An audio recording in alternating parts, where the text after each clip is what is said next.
देखिए, मेरा मन है कि मैं अगली बार 2028 का चुनाव इस बूंदी की धरती से ऐलान कर रहा हूं कि अगली बार 2028 का चुनाव नरेश मीणा 2 सीट पे चुनाव लड़ेगा और उसमें से हो सकता है इंडोली भी एक हो। अशोक जी चांदना साहब एक किसान घर में पैदा हुए, उससे आशा करते थे हम कि वो किसानों के लिए, हितों के लिए काम करेंगे, लेकिन उसने जिस तरह से पिछले लोकसभा चुनाव में प्रहलाद गुंजल को हराने का काम किया, उसने जिस तरह से मेरे को और वहाँ पे जो मेरे साथ एक बीजेपी से भी एक किसान के बेटे को टिकट मिला था, मैं चुनाव लड़ने के बाद भी मैंने जो मोरपाल सुमन किसान का बेटा चुनाव लड़ रहा था उसके खिलाफ एक शब्द नहीं बोला। भगत सिंह सेना हमने एक सामाजिक संगठन का गठन किया है। ये सामाजिक संगठन सभी जनहित के लिए काम करेगा, किसानों के लिए काम करेगा।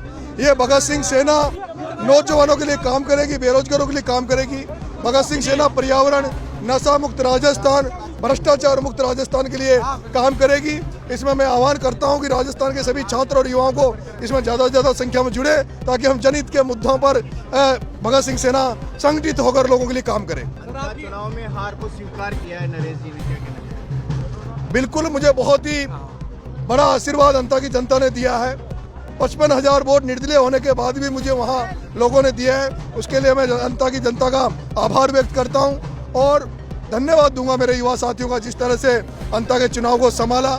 लेकिन दुर्भाग्य रहा कि अंता का चुनाव हमने किसान नारे पर लगाया था, किसानों के झंडे के तले हम अंता का चुनाव लड़े थे, लेकिन कुछ किसानों के बेटे जो राजनीति में हैं, जो धन्ना सेठ और पूंजीपति जो हड़ौती की राजनीति में कब्जा करके बैठे हैं, उनके जाल में फंसकर उन लोगों ने मेरा वहाँ नुकसान करने का काम किया, और जिनको आने वाले समय में ये किसान, ये नौजवान साथी, उनको आने वाले समय में उसका बदला लेंगे। हिंदुस्तान से क्या कांग्रेस बीजेपी साफ होगी, क्या माने? बिल्कुल, हमारा मन है कि राजस्थान में तीसरा विकल्प बने और थर्ड मोर्चा राजस्थान में आए।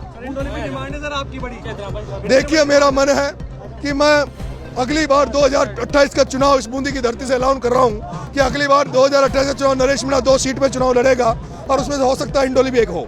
सर, बूंदी में बड़े नेता हैं, लगातार 7 दिन में 4 प्रसूताओं की मौत हो गई है और बच्चे भी मरे, पर कोई जवाब देने को नहीं। देखिए, जिस तरह की हाड़ौती में राजनीति हो रही है, हाड़ौती में पूंजीवाद की राजनीति, धनबल की राजनीति की जाती है, बाहुबल की राजनीति की जाती है।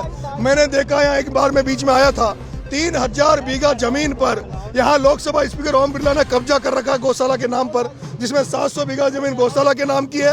बाकी उसने किसानों की जमीनों को सस्ते दामों पर दादागिरी से, बाहुबल से हड़प लिया है। यहाँ जिस तरह की राजनीति है, उस राजनीति के खिलाफ हम मोर्चा खोलेंगे, सड़कों पे उतरेंगे और इनके जितने कुकृत्य हैं उनको सामने जनता के लाएंगे। प्रदर्शन करते हैं, पर बूंदी में 4 मौतें हो चुकी, जो मैंने आपको बताया, उनको न्याय की। अशोक जी चांदना साहब एक किसान घर में पैदा हुए, उससे आशा करते थे हम कि वो किसानों के लिए, हितों के लिए काम करेंगे, लेकिन उसने जिस तरह से पिछले लोकसभा चुनाव में प्रहलाद गुंजल को हराने का काम किया, उसने जिस तरह से मेरे को और वहाँ पे जो मेरे साथ एक बीजेपी से भी एक किसान के बेटे को टिकट मिला था, मैं चुनाव लड़ने के बाद भी मैंने जो मोरपाल सुमन किसान का बेटा चुनाव लड़ रहा था उसके खिलाफ एक शब्द नहीं बोला। लेकिन जिस तरह से अशोक चांदना ने वहां जाकर जिस तरह से प्रमोद जैन भाई एक धन्ना सेठ के लिए काम किया है, उसको ये जनता नहीं भूलेगी, किसानों के बेटे कभी नहीं भूलेंगे। बिल्कुल, मैं 28 तारीख को हेलीकॉप्टर से मेरी इंडोली में बड़ी एक सभा है, उसमें आ रहे हैं।